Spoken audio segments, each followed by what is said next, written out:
Lupakan mobil Eropa yang rewel kalau kena Pertalite. Di Indonesia, ada satu mobil yang berani nerjang banjir sebetis, Ada mobil yang nekat ini terobos banjir. nanjak di tanjakan curam sambil bawa 10 orang,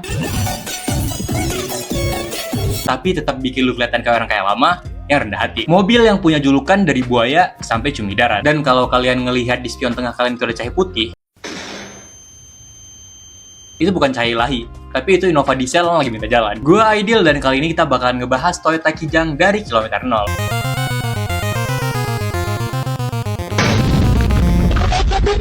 Kita harus mundur ke tahun 1977. Saat itu Indonesia lagi di fase pembangunan besar-besaran. Tapi infrastruktur kita di saat itu, aspal di masa itu menjadi barang yang mewah. Karena ya jalan antar kota aja itu masih menggunakan tanah, berbatu, dan berlumpur. Ekonomi butuh alat angkut yang murah, tapi nggak bakalan rontok kalau disiksa di medan yang ekstrim. Pemerintah akhirnya bikin kebijakan KBNS atau kendaraan bermotor niaga sederhana. Toyota ngerespon melalui proyek BUV atau Basic Utility Vehicle. Toyota Kijang, andalan dunia usaha. Unitnya itu bener-bener telanjang. Mesin 3K 1,2 liter dari Toyota Corolla, transmisi 4 percepatan manual, dan jendelanya itu bukan dari kaca, tapi dari terpal. Sasis leather frame-nya itu tebal dan kuat. Ya, ini tuh dirancang sesuai dengan jalanan di Indonesia yang saat itu ya lebih mirip track off-road. Waktu peluncurannya di Hotel Hilton Jakarta, Yusuf Kala ngusulin nama Kijang. Iya, Yusuf Kala yang mantan wakil presiden kita. Kijangnya itu singkatan dari kerjasama Indonesia-Jepang. Strateginya itu jenius, karena waktu itu saingan mereka namanya Mitsubishi Colt, yang artinya tuh kuda jantan. Toyota pengen nama hewan lokal yang lebih lincah buat nalukin jalanan Indonesia. Karena kap mesinnya itu pas dibuka kayak buaya lagi mangap, publik akhirnya memberikan julukan buat unit pertama ini, yaitu Kijang Buaya. Tidak pernah rewel. Mesinnya Toxer. Sekarang tahun 1981, 1 tahun setelah Pac-Man dirilis. Kijang berevolusi menjadi generasi kedua. Dipanggil Kijang Doyok. Kijang Doyok. Namanya ini muncul karena desainnya yang kotak, kurus, dan kaku. Mirip tokoh kartun yang namanya Doyok di koran pos kota. Secara teknis, mesinnya ini diganti dengan kode 4K, yang naik menjadi 1,3 liter.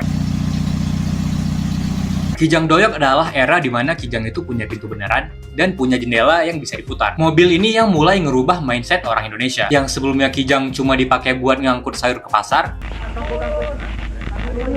sekarang udah dipakai buat jalan-jalan bareng keluarga dengan lebih manusiawi. Tahun 1986, Kijang meledak dengan Kijang Super. Ini adalah mobil pertama di kelasnya yang pakai full press body. Toyota Original Body. Di saat kompetitornya itu masih pakai karoseri sambungan, yang dempul tebelnya itu bikin mobilnya gampang karatan. Itulah yang menjadi alasan kenapa Kijang Super itu masih banyak yang utuh sampai sekarang.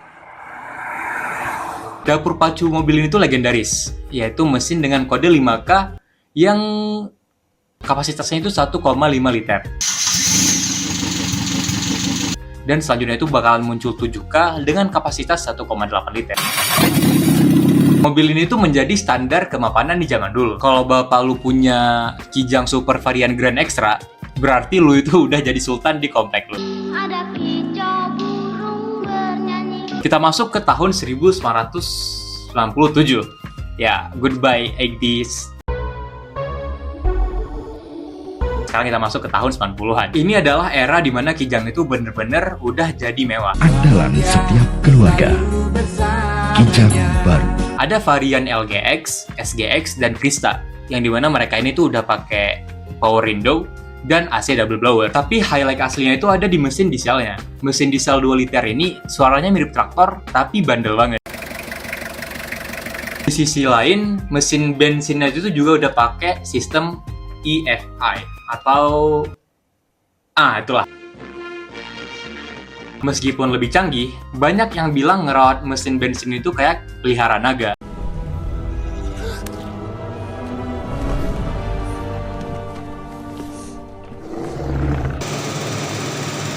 Karena mesinnya itu haus banget dengan bensin. Walaupun gitu, orang-orang ya tetap beli mobil ini karena nyamannya itu gak ada duanya. Tahun 2004, Kijang itu ngelakuin... Oh, Kijang sih? Ya, Kijang ya. Kijang ngelakuin lompatan yang gila banget sampai orang-orang pada kaget. Nama Kijang itu dimundurin ke belakang. Ini belakangan. Terus Innova ke depan. Jadinya Kijang Innova. Gak ada lagi sasis pickup. Sekarang Innova itu kok Innova sih? Kijang udah sama aja sih. Pokoknya mereka itu beralih platform ke EMV yang bareng Hilux sama Fortuner. Toyota menghadirkan Global Quality Project. Innova awal ini berhasil ngebikin Kijang itu jadi mobil pejabat yang low profile. Lalu di tahun 2011 muncul facelift yang ikonik, yaitu Innova Barong. Disebut Barong ya karena grill depannya itu gede banget. SUV. Di era ini, mesin 2K DFTV itu jadi pujaan para gearhead. Karena ya mesin itu tahan banget, walaupun diisi dengan solar busuk ya mobil itu tetap bakal jalan.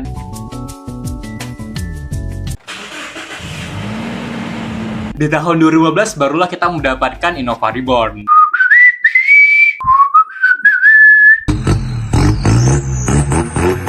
Ini tuh adalah mobil yang bikin Gen Z jatuh cinta sama asap hitam. Primadona aslinya adalah mesin dengan kode 2GD FTV.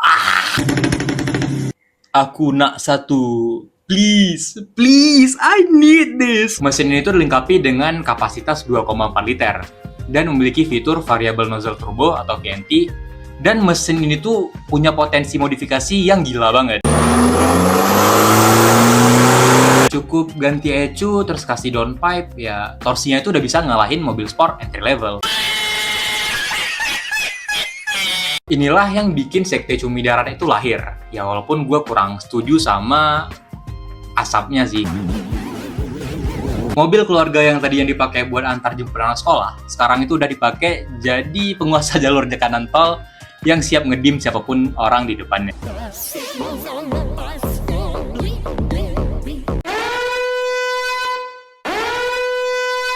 Dan sekarang Zenix. Kijang ninggalin sasis tangga dan beralih ke sasis TNGAC yang monokok dan menggunakan penggerak roda depan. Banyak purist yang protes termasuk gua, walaupun gua bisa beli ya. Tapi Kijang itu membuktikan bahwa dia bisa menjadi lebih kencang, terus lebih mewah, terus juga lebih irit berkat sistem hybridnya. Punya Kijang akhirnya ya kayak berhenti melihara naga karena mereka itu udah berganti buat menggunakan baterai untuk masa depan.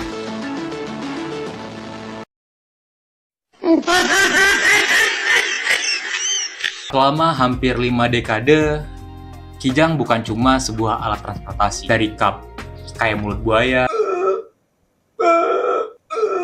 terus diesel yang berisik, dan akhirnya hybrid yang kayak suara UFO. Kijang adalah bukti nyata bagi kita bahwa evolusi itu perlu. Dia bukan hanya sekedar besi, tapi ia adalah sejarah berjalan di jalanan Indonesia. Gua Aidil dan kalian sekarang udah tahu perjalanan Kijang dari kilometer 0. Kasih tahu gua di komentar Kijang mana yang paling banyak sejarah dan pengalamannya bareng lo. Dan guys, tolong ya, ini gua dipaksa sama bos robot gua, ya bisa sih robot bos. Ya di belakang gua ini dia maksa gua buat buat capain 1000 subscriber. Sebelum 1000 subscriber gue cuma dikasih makan ini jir. Ya ini tempe tapi 2D gue gak bisa makan. Bacot lu, lanjut kerja sana. Jangan lupa like dan subscribe karena gue bakalan nunggu kalian di video selanjutnya. Bye bye.